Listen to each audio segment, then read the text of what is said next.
Hey guys, welcome to Beyond Sunday, where we take the conversation deeper from Sunday into this week. And so this week we're in the third week of Advent, and for C3 it was on joy. For next step it was joy and lament.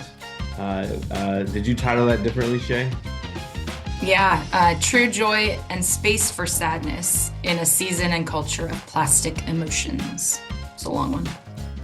Nice. Yeah, I'm not that for sure. That's a long one. Do you take up? Is that a paragraph for your subtitle? That's one sentence. If you know grammar, that was one sentence. One well-crafted sentence. Thank you. Okay. Well, and here at C3, we had Jeff bring in the word. Jeff, how you doing this morning? Good. A little tired still. Yeah. Yeah. All It's right, a long guys. week last week. Yeah. Yeah. Well, hopefully this week's a little slower than last, but yeah. All right. Hey guys, check out this video.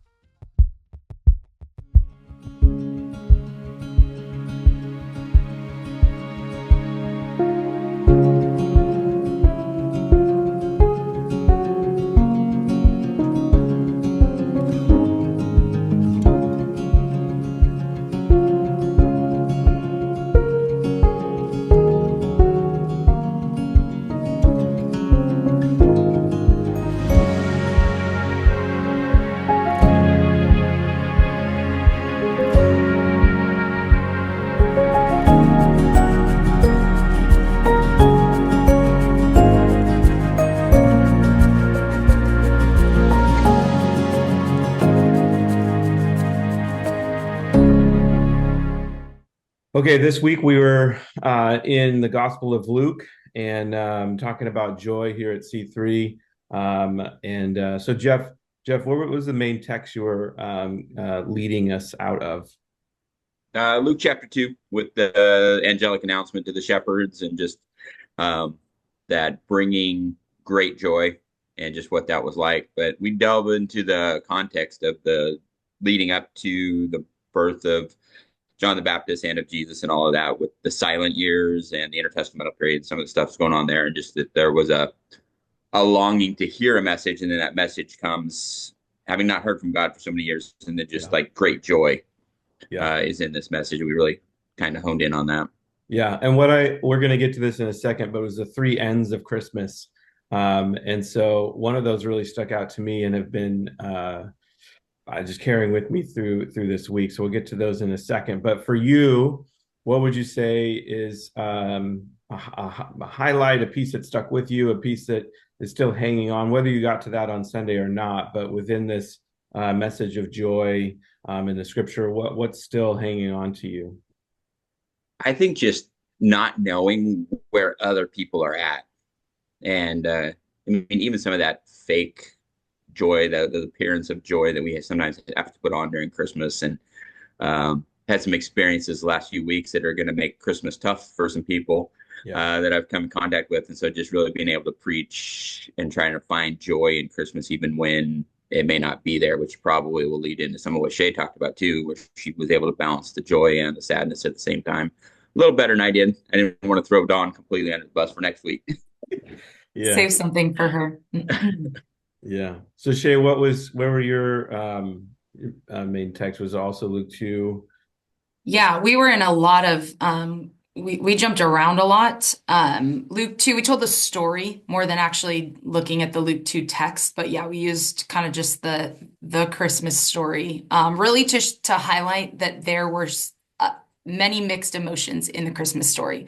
So in all of the places where we've painted pictures of like this beautiful Christmas story and there's joy and the obedience of Mary and the faithfulness of Joseph and all of those things that are true, but there was also very likely some really strong emotions of fear and anxiety, like we've talked about the last couple of weeks, but also like sadness and lament and broken dreams and uncertainty and all of that in every character of the Christmas story. So Yeah.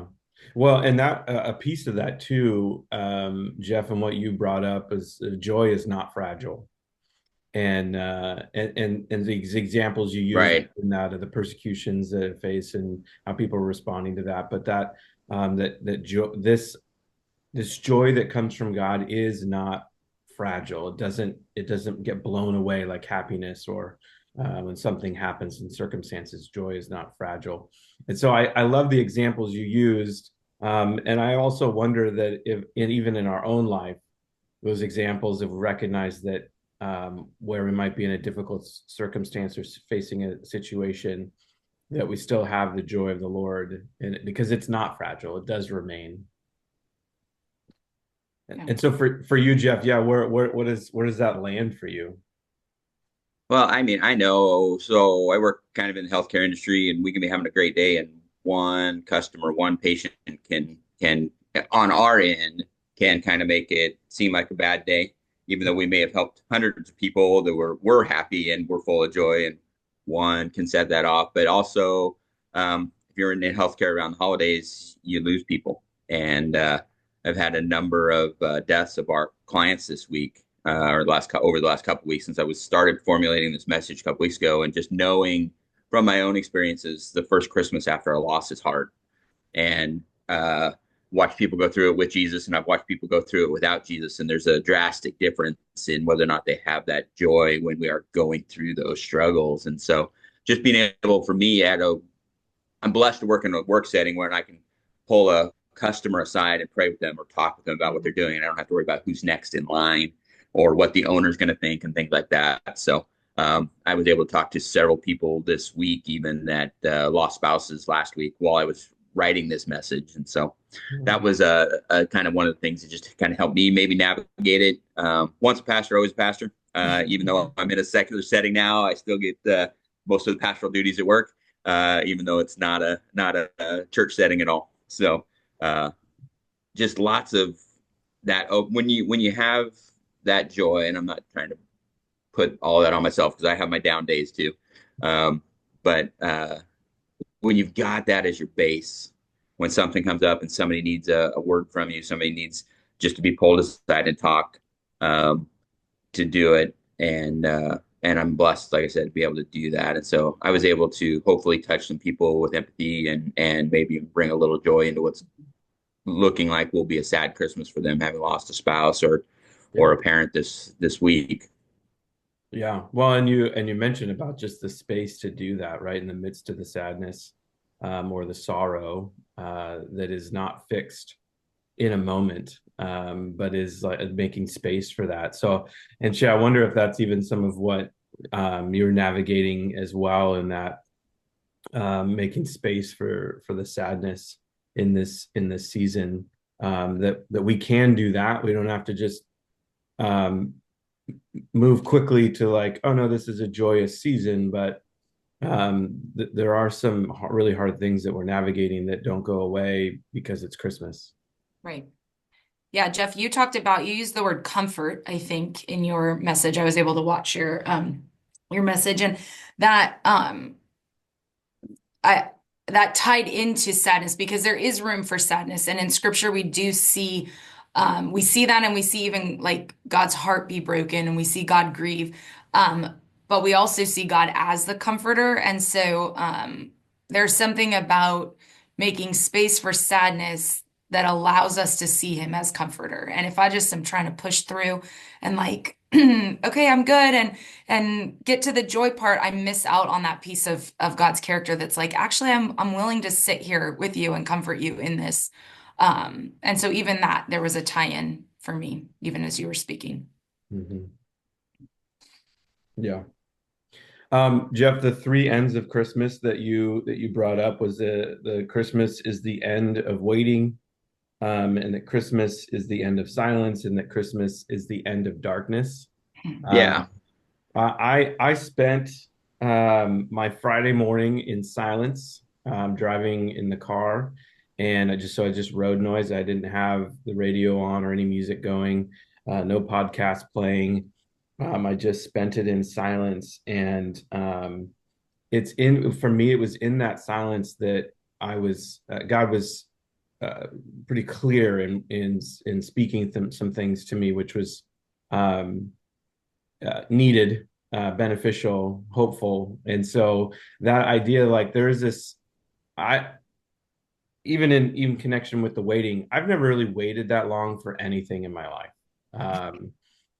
but God's people waiting some 400 years for any message, right? So from a prophet to say that, prophet of God, of like, here's a message from God, to the pronouncement of, the Messiah coming, Jesus, his son, coming to this world. I mean, that generations have passed having heard nothing, and Yeah. that this is the end of silence, that God is, well, not only speaking, but coming into this world. Yeah.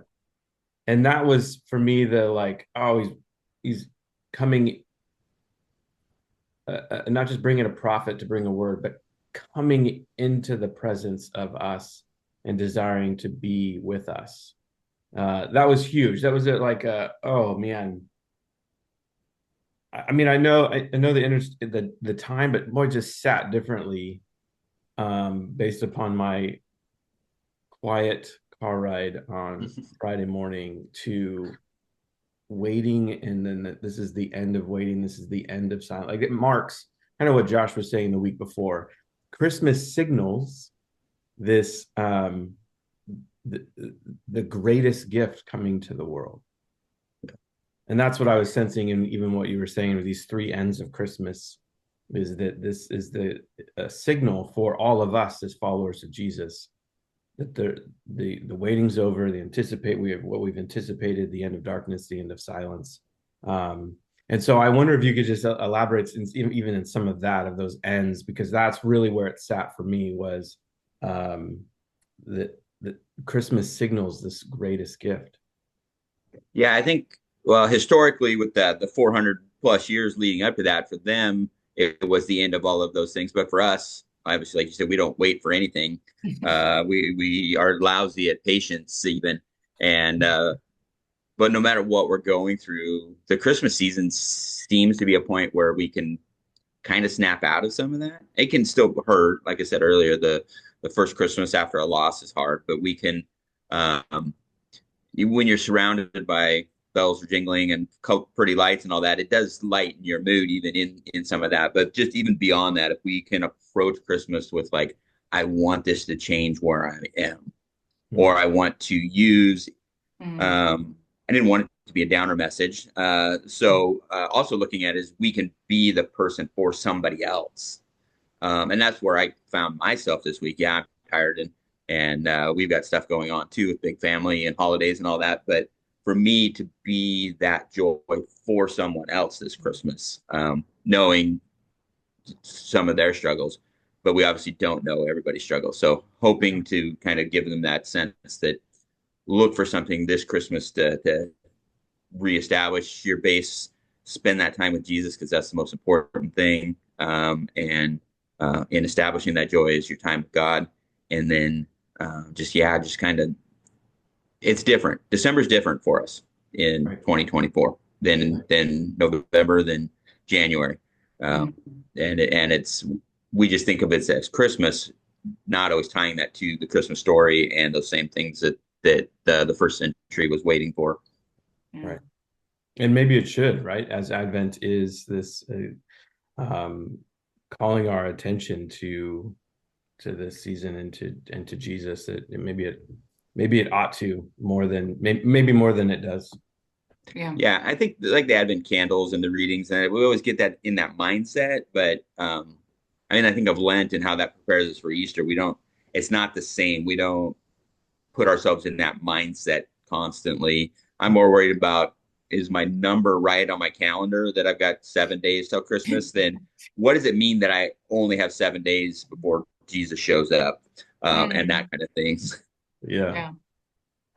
We've been saying every week of this series, we've been saying, Advent whispers what Christmas shouts, that God has come near. And so even as you're talking about the like silence, and Jeff, one of the things in your message that stuck out to me, and I don't remember exactly how you said it, but it was towards the end, this idea of like, if we feel like Jesus is silent, if we feel like God is silent, or like we haven't heard him, maybe I'm not being still, or maybe I'm not sitting and like trying to listen. And again, I don't know exactly how you said that, but that idea of like, even you're talking about, Devin, are we making space for quiet in our own lives. Like, am I being quiet enough to actually hear? Like, maybe it's not that God's being silent. And there's something beautiful about the Christmas story. And so that's that idea of like Advent whispering these whispers of hope and joy and peace and all of these things. These are pointing us to the truth that actually God has come near and we are no longer waiting. We wait for more, but we're actually not waiting for the presence of God right now in the same way that they did. And so all of those things are actually whispers of a bigger truth that we don't have to wait for, but we maybe don't get to experience if we're not quiet or slowed down enough or whatever the case may be. Yeah. Yeah, and in that, and maybe it's the rhythm or the cadence of life in this season, end of year, with all the hustle and bustle. This is a pretty famous season for the busyness of life. But that the piece that you brought up, Jeff, of circumstances don't determine our joy, but the presence of Jesus does. And Mm-hmm. I have been that has been an echo for me, the presence of Jesus, being in the presence of Jesus, or Jesus inviting us into further into his presence, that it in his presence, I ought to sense the joy that's there.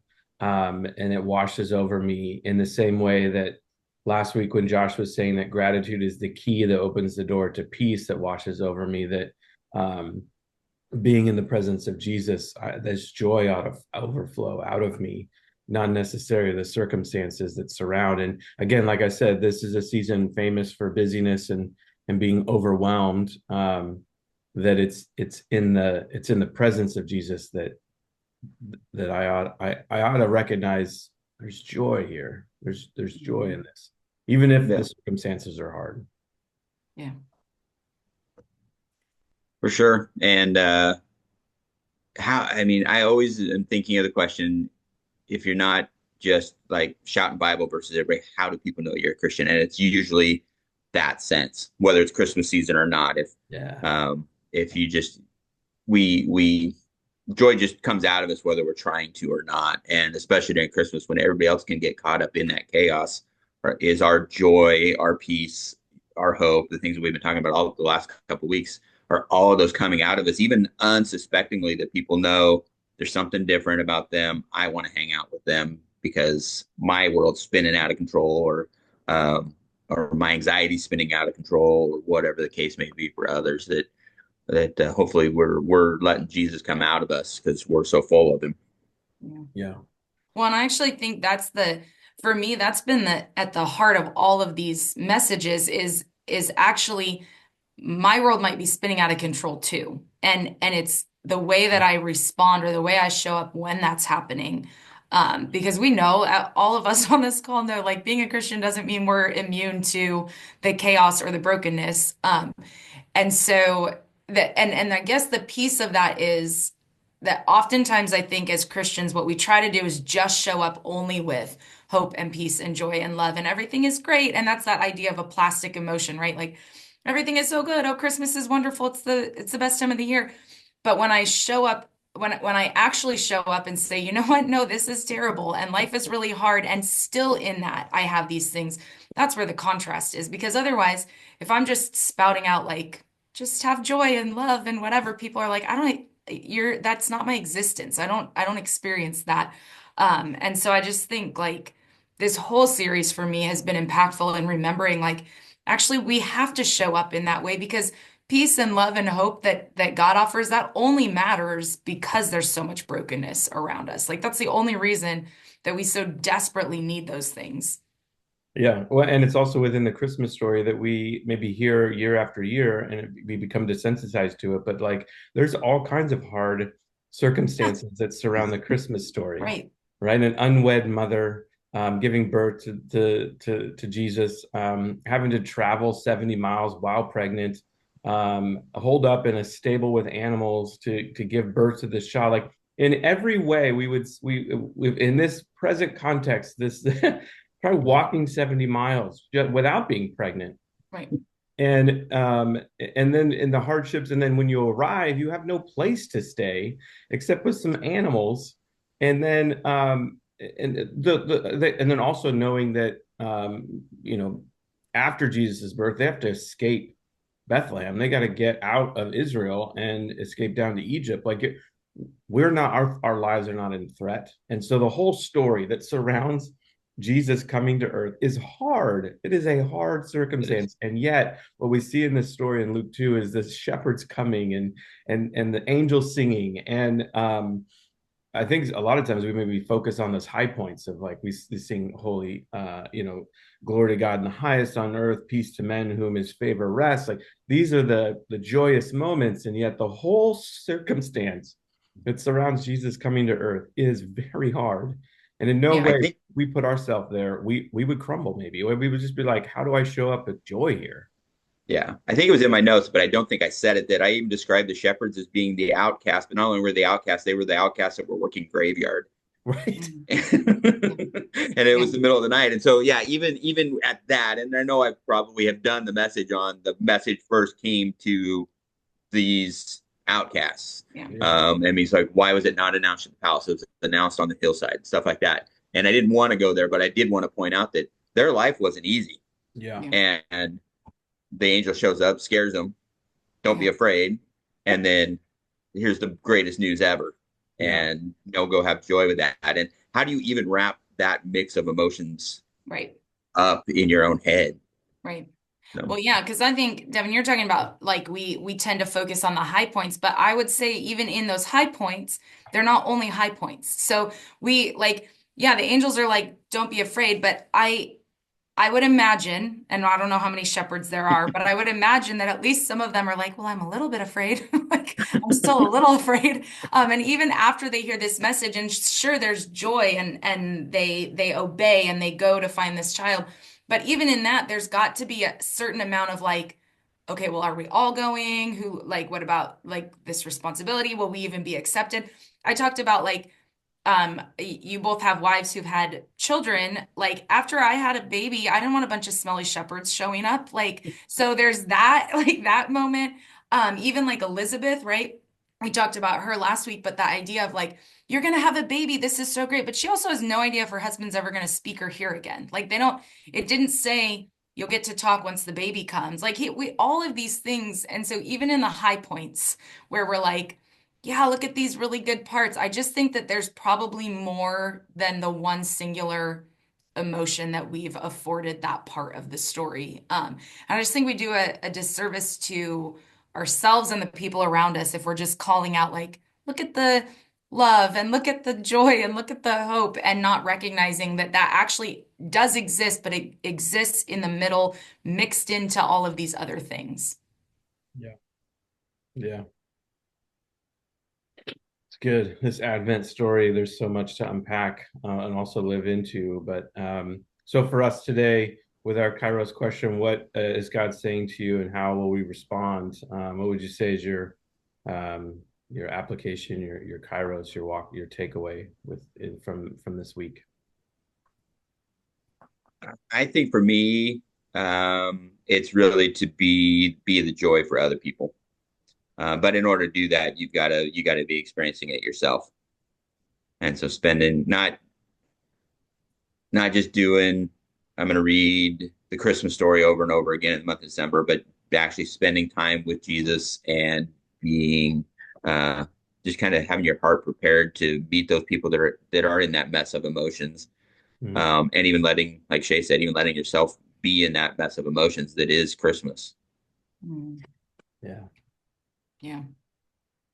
I think I had a few, but what's sticking out right now, I kind of touched on it earlier, Jeff, at the end of your message, you talked about like, yeah, if I'm feeling like uncertain or I'm not hearing from God or whatever, that maybe that's an invitation for me to like, am I creating space for that? Am I looking for him? Am I looking even for joy? And I think that's one of the things we used, both Philippians 4 and First Thessalonians 5, right? There's these like always be joyful or like always be full of joy.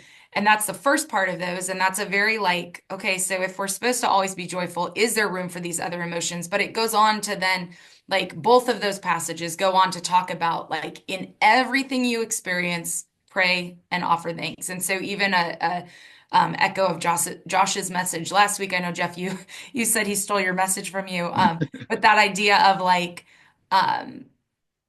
in the moments where I am feeling like, man, there's just a lot of sadness, there's just a lot of anxiety, there's a lot of fear. Am I choosing to look for like, yes, sit in those things, sit in that sadness, that's okay. But am I choosing to look for like, yeah, but still I have this to be grateful for. So I guess those are the two that are kind of sticking out. Yeah. Yeah. For me, it is the the end of waiting, anticipation of being fulfilled with Jesus coming, which also means that I am waiting for as we are, the second coming, Jesus coming again. But knowing that Jesus has provided us a way back in relationship with God, that I no longer have to go to the temple through a priest to have my sins forgiven or to have my prayers heard, that I can go straight to God through Jesus, our priest. And so it's the fervently like praying like in the brokenness that surrounds and the chaos that exists, that I quickly going to Jesus. And I think maybe it speaks to what you were saying, Jeff, is just spending time with Jesus and being with him. That I can't tell you the amount of things that have come even just these last few days since Sunday, of like, Lord Jesus, come. Lord Jesus, come in this situation and this brokenness and this chaos, and you know, people who are sharing their brokenness and things that they're going through, of needing a rescue, needing comfort, needing peace, and having no joy in the midst of the circumstances they're navigating, yet professing a joy in Jesus. And like, I choose Jesus even though I'm suffering. And so that's the when you're talking about in John, where it says joy is in our heart and never taken away. Man, that's like, okay, I want to take that with me. I want to take that with me in every day, in every circumstance, every conversation. I want to walk there. I want to walk in that space. And I can't do that in my own strength. And I absolutely need Jesus to fill me. So that's my hope, my prayer. So Good. Yeah, it's good. Well, Jeff, thank you for being with us today and for sharing the word. Shay, it's always good to have deeper conversations and go beyond Sunday. So thank you all for joining us, and we'll be back next week. Take care.